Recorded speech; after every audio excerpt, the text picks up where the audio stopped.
O Senhor esteja convosco. Ele está no meio de nós. Proclamação do Evangelho de Jesus Cristo, segundo Mateus. Glória a vós, Senhor. Naquele tempo, disse Jesus aos seus discípulos: Não julgueis e não sereis julgados, pois vós sereis julgados com o mesmo julgamento com que julgardes, e sereis medidos com a mesma medida com que medirdes. Porque observas o cisco no olho do teu irmão, e não prestas atenção à trave que está no teu próprio olho? Ou como podes dizer ao teu irmão: Deixa-me tirar o cisco do teu olho, quando tu mesmo tens uma trave no teu? Hipócrita, tira primeiro a trave do teu próprio olho, e então enxergarás bem, para tirar o cisco do olho do teu irmão. Palavra da salvação. Glória a vós, Senhor. Caríssimos irmãos e irmãs, o Santo Evangelho, nosso Senhor Jesus Cristo nos diz para não julgarmos. Interessante notarmos que de modo algum Jesus proíbe nós julgarmos os fatos objetivos, pois ele mesmo em outra passagem nos incentiva e nos ensina uma correção fraterna aos nossos irmãos. Jesus está nos ensinando que não podemos ter juízos temerários, julgar as intenções, porque o outro fez isto ou aquilo. Por isso nós devemos cuidar, pois é um pecado que, hora ou outra, ronda os nossos corações, de sermos como que aquele que perscruta, que investiga as intenções do coração alheio. Quantas vezes temos juízos temerários sobre a vida das pessoas, suas ações? Nós não podemos cair nessa armadilha, porque senão nós nos tornamos juízes uns dos outros. E Jesus nos ensina que aquele fato que é mau, que é claro, que leva a pessoa a perder a salvação, eu preciso fazer com que ele se retifique, para que ele possa se converter. É um dever moral nosso tirar as pessoas do erro, alertá-las sobre a gravidade das suas ações, que suas ações vão levá-las ao inferno. Mas eu não posso, dessa conclusão, começar a julgar as pessoas sem nenhum critério, pelas vozes da minha cabeça, como se eu estivesse conhecendo o que se passa em seus corações. Coisa simples. Encontramos uma pessoa uma vez, nem cumprimentamos, nem sabemos de sua vida, e começamos a falar: fulano é muito exibido. Nossa, o fulano é muito antipático. Você não o conhece. Você nem teve o cuidado de dirigir-lhe a palavra. Isso é um juízo temerário. Você está julgando sem conhecer. E tantos outros casos semelhantes poderíamos citar de juízos temerários. Por isso Jesus nos alerta que nós devemos aprender a tirar a trave no nosso próprio olho para enxergar o cisco que está no olho do nosso irmão. Jesus está nos dizendo da soberba. A soberba, o orgulho que cega a nossa visão.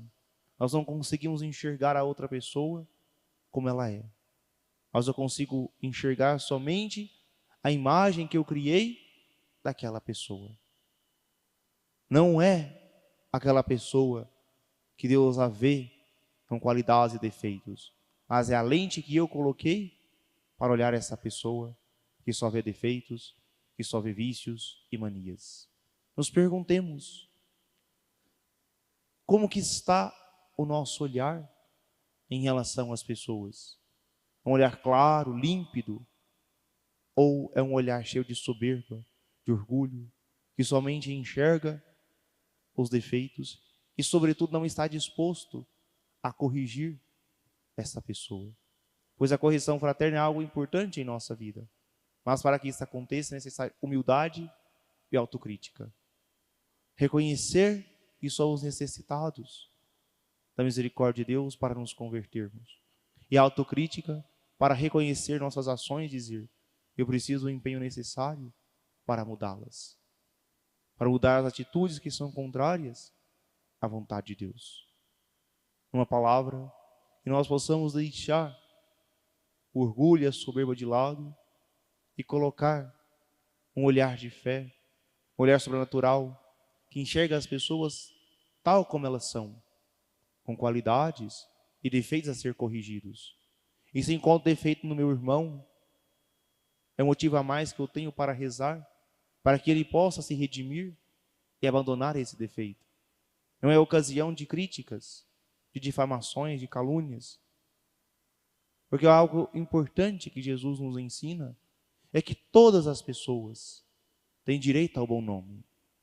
Eu não posso sair por aí espalhando coisas, ferindo a honra das pessoas. Ah, padre, mas todo mundo sabe que é assim ou acolá que acontece na vida dessa pessoa. Mas ainda assim, eu não posso enveredar por esse caminho. Eu preciso continuar rezando e alertando essa pessoa dos seus erros. A correção sempre acontece de modo individual, de modo particular, discreto, para que a pessoa possa ter condições de mudança.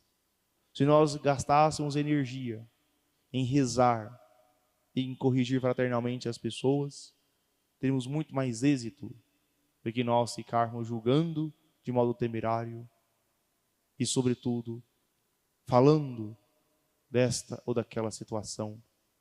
Pois muitas vezes a pessoa não é capaz de reconhecer os próprios erros, porque não percebe que aquilo é um mal, por diversos fatores.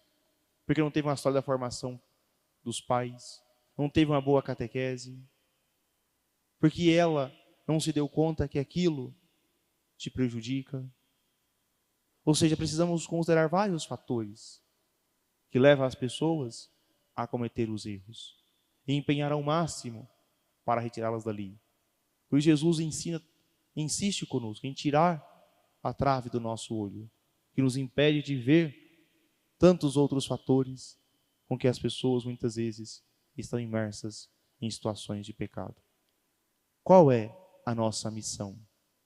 Insistir para que as pessoas possam de fato buscar a conversão, rezar por elas e, sobretudo, ajudá-las com a nossa amizade, com a nossa orientação, com o nosso conselho. Dá muito mais resultado uma correção fraterna do que sairmos espalhando isto ou aquilo das pessoas. Cuidemos para que nós não nos tornemos juízes do mundo, mas cuidemos de fato que o nosso coração seja um coração que enxerga as pessoas como Deus as vê e que tem o firme propósito de levá-las à conversão, de levá-las à mudança de vida. Louvado seja nosso Senhor Jesus Cristo.